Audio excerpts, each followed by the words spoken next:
everyone! Welcome back again to my channel. This is Daywana Vlog. So for today's video, guys, ay galing ako naghatid ng alaga ko tapos dediretso na sa laundry shop. Ipapa-laundry ko itong ng aking amo pang winter. So for today's video, guys, sasagutin ko yung comment ng ilan na rin. Magkano ba talaga ang gastos papunta dito sa Hong Kong? Magkano daw ang processing fee ko sa agency ko kung saan ako nag-apply. So ayan. Yung isa na nagtanong ay nasa Saudi siya, 7 years na siya doon. Gusto rin niyang mag-apply dito sa Hong Kong. So depende talaga dahil wala siyang exact na amount kung magkano talaga ang magagastos. So ang tips ko sa mga baguhan na gustong mag-apply dito sa Hong Kong, lalo na mga baguhan, mga first timer, no idea, bago kayo gumura or sumalpak or mag-apply sa isang agency, mag-inquire muna kayo ng maraming agency. Through Facebook ako dati. Through Facebook ako nag-i-inquire. So sa mga na-inquire ko, iba-iba ang processing fee nila. May 45, may 50, 60. Ang pinakamababa lang itong aking in-applyan, which is around 25 ang processing fee nila. Yung 25 yung babayaran mo. Pero pag ex-abroad ka, day, depende rin sa agency na mapuntahan mo. Saan ba ako? Depende rin sa agency na mapuntahan mo. Then, depende rin sa lugar kung saan ka. Kasi, kung malayo ka sa Maynila, ang agency ko kasi na to, si Maris, sa Maynila siya. So, kung malayo ka, kailangan mo talagang mamasahe. So, sa'yo yun. Iwan ko lang kung hindi nagbago hindi ko sure kung hindi nagbago yung processing fee nila kasi last 3 years na rin lumipas, no? So, around 25 yung babayaran sa agency. Ang training, medical, may remedical, hindi ko na matandaan yung exact na mga amount. Ang training sa akin ay 18,000 dai. Then nung final na namin na exam, may mga binayaran pa kami, may binili kami something. Tapos yung sa van, yung 3 days kami nag-rent doon, nag-stay doon sa training center, so may bayad yon.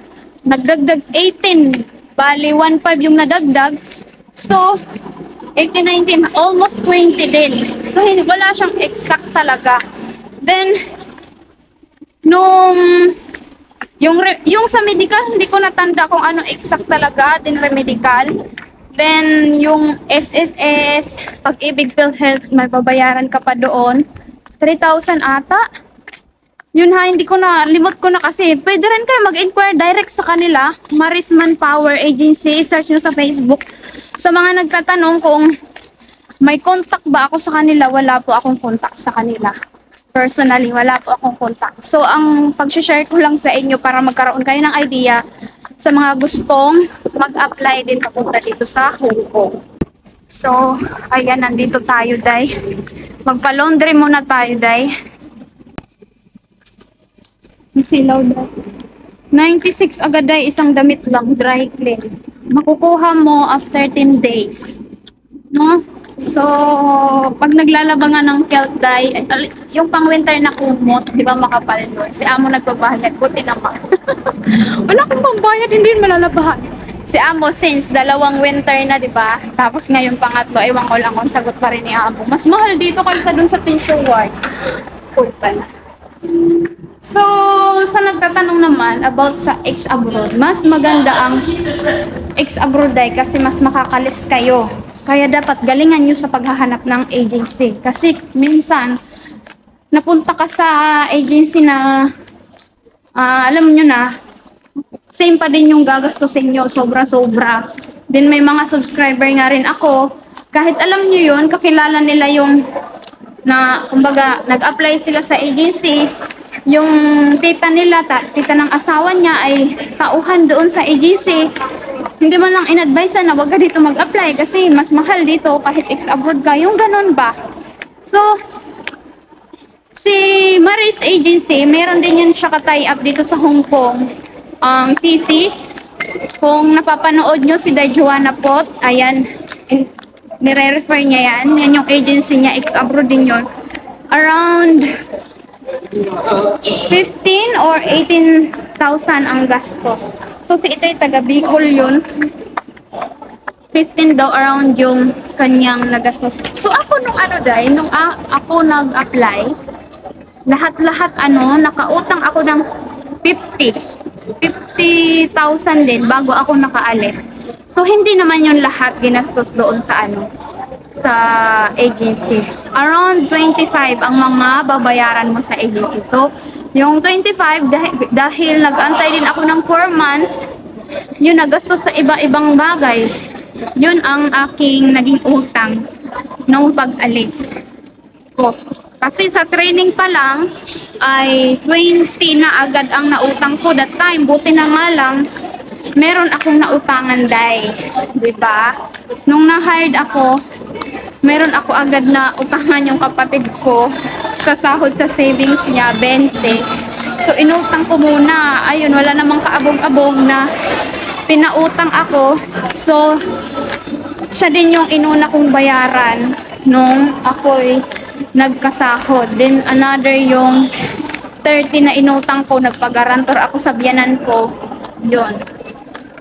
Yun ang inuna kong bayaran din pagkatapos sa kapatid ko. So tinubuan ko din yun ng pusa kahit hindi siya nagsabi. Tinubuan ko siya ng pusa kahit hindi siya nagsabi sa akin. Kasi syempre ganun ako. Wala siyang, ay hindi ganito, ganyan, baka ganyan. So naswertihan din yung aking pag-apply kasi may nautangan ako kahit wala akong hawak na pera. So, ayun nga, kung first timer o ex-abroad ka, i-try nyo din yung agency na ay mag-direct hire kayo, mas less ang gastos dahil. Mostly hindi rin lahat. Mag-download kayo ng Helper Library, Helper Place. I-search nyo sa Google Chrome si Helper Choice. Ayan, marami akong subscriber na nakahanap dyan.